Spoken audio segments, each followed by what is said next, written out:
Have you ever been told you only use 10% of your brain? It might be the most repeated fact about you that exists. And it's false. You use all of it. Every region, all day, even while you sleep. Brain scans have been clear on this for decades. The whole thing is turned on. But here's the part that stopped me. The man who accidentally started that myth more than 100 years ago was pointing at something real. He never said we use 10% of the tissue. What he actually wrote was that we make use of only a small part of our possible mental resources. Not the organ, the direction. He wasn't wrong about the waste. He was just wrong about where the waste lives. It's like inheriting 100-acre real estate with a palace on it and living your whole life in the one small room by the front door. The other 99 acres aren't locked. Nobody's keeping you out. You own every inch of that land. You just never walk out there. Nothing is missing from your life. You're simply not using what's already completely yours. If it's your first time here, I'm Suraj. I make these videos to share the connections I keep stumbling into. One framework at a time. One quick promise so you know it's worth staying. By the end, you'll have a harder, more honest relationship with your own mind. And one thing you can do tomorrow that actually trains it. What you're holding, why we waste it, and how to train it, and what we could build if enough of us did it. Let's start with what you're holding, because almost all of us carry one quiet assumption that your brain is a thing you have, a fixed possession like your height. You hear it in how people talk. I'm just not a math person, or that's not how my brain works. I don't have the memory for names. We treat the brain like the car we got assigned. Some people got a fast one, some got a slow one, and your job is to drive whatever you were handed. And because we think we already have it, we stop paying attention to it. It becomes furniture, the one object you will use every second of your entire life, and most of us have never once looked directly at it. So look at it for a second. A researcher named Susanna Herculano-Huzel got tired of everyone repeating that the brain has 100 billion neurons, because when she went looking, nobody could find where that number came from. So she invented a method. She dissolved whole brains into kind of a soup and counted the cells directly. The real number came back around 86 billion. 86 billion. And a neuron isn't a dot. Each one reaches out to thousands others, so the connections in your head run into the hundreds of trillions. Really, let that land. There are more connections inside the thing you're thinking with right now than there are stars in the galaxy that you live in. It runs on about the power of a dim light bulb. 20% of everything you eat goes just to keep it lit. For an organ that's only 2% of your body weight. As far as we know, after decades of pointing telescopes at the universe, it is the single most complex object we have ever found anywhere. And you got one for free. Now the uncomfortable turn. What does it mean to have something and waste it? Think about money you never spend.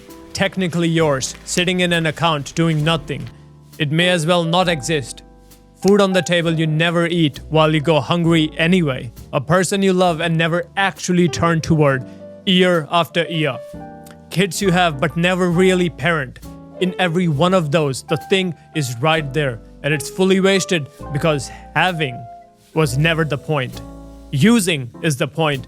A gift you refuse to open is exactly as useful as a gift you never got. That's what most of us are doing with the most powerful object in the universe.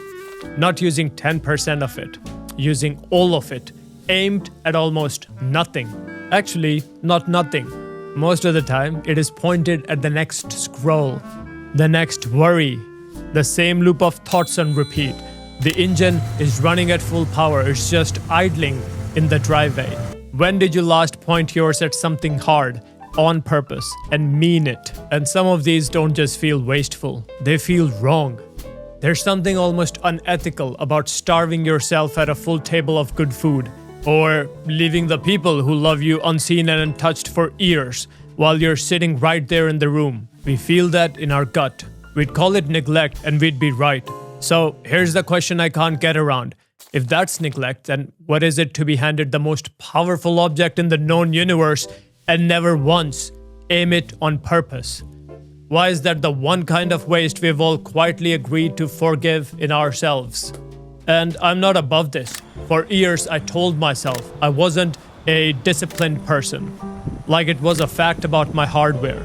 What I noticed in my own case was that it was never hardware. It was a direction I hadn't chosen yet. Which brings me to the part that changes everything. And it's the exact thing the 10% myth gets backwards. You don't need to unlock more of the brain. You need to shape and aim the brain you're already fully using. Because here's what this organ does that a car never could. It changes based on what you make it do. There's a well-known finding about London taxi drivers, the one who have to memorize the entire tangle of the city's streets. Neuroscientists scan their brains, and the region for spatial memory is physically measurably bigger. Not because they were born with it, because they used it for years, until the tissue reorganized around the demand. Picture a path across a field of grass. Walk the line once, nothing happens. Walk it every day for a year, and the grass wears down into a trail that's just there, permanent and obvious. That's your brain with anything you repeat. The trails you walk get wider and easier. The ones you stop walking quietly grow over. So here's the single rule underneath all of it.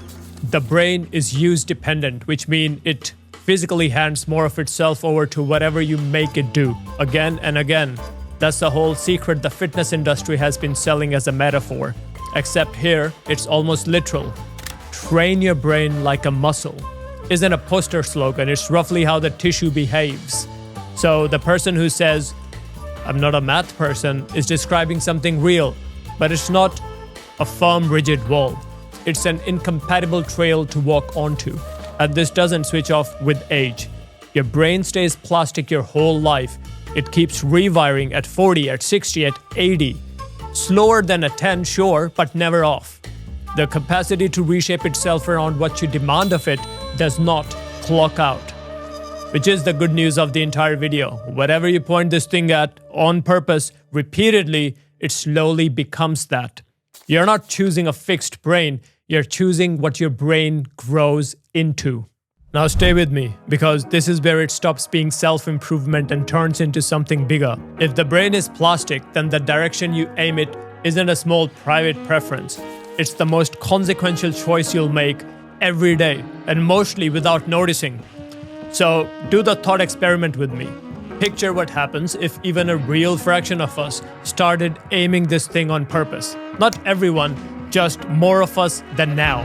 Millions of the most complex objects in the universe, each one turned even 10 degrees towards something that builds instead of something that shrinks, towards attention instead of reaction, toward creating instead of consuming, toward unifying instead of dividing. We don't have a scarcity of intelligence on this planet. We have a scarcity of direction. Think about sunlight. Enough energy hits the earth in a single hour to run all of civilization for a year. And we still scramble for power. Not because the energy isn't there, but because we have barely built the thing that catches it and points it where we need it. Intelligence is exactly the same. It's already falling on us like sunlight. 86 billion neurons at a time. What's missing was never the raw material. It's the wiring to aim it. Whatever you think we could build, at our best, together, we already have the hardware for. It's sitting in billions of heads, turned on at full power, pointed at nothing. That's not a tragedy about the future. It's an invitation you can accept today, alone, without anyone's permission. A wave looks like one big thing moving, but it's really just water handing motion from one drop to the next. A crowd turning is the same, one person at a time. And out of all those minds, there is exactly one you're holding the controls to. Your brain. So here's the one move, not 10, one. Every day, give your brain one rep it doesn't want. One thing that makes it actually work. Chosen on purpose. Read the hard page instead of the easy feed. Do the sum in your head before you reach for the calculator. Sit with the boring thing for 10 minutes without escaping. Learn the name on purpose and use it. It sounds almost too small to matter, but even if you make small use of your brain in repeated beats, then it compounds. Think of it as a compound interest for the mind. A tiny deposit today, made again tomorrow, is how the trail gets worn in and the account quietly grows. One deliberate rep, aimed at where you actually chose, is you reaching in and reshaping the most powerful object in the universe, on purpose, for the first time. Here's the question I'd sit with though, more than any other. You already did the 168 audit with me, where you looked at where your time goes. This is one level underneath that. Where does your mind go? Not your hours, your attention, your thinking, the actual muscle. Look at where it drifts by default and ask if that's the direction you'd choose if you really remembered what you were holding. The 10% myth was comforting because it promised a hidden 90%, some locked genius you just hadn't reached yet. The truth is less flattering and far more hopeful. There's no locked wing, it's all already yours, all already turned on. Nothing is being withheld from you. The only thing that was ever missing was the direction, the aim. You were handed the most staggering object on the planet, for free, with no manual, and almost nobody told you it responds to being pointed somewhere on purpose. Well, now you know. So walk out past that front room, point it, give it a direction. One rep today, in a direction that you'd be proud of. I'll see you soon. Ciao.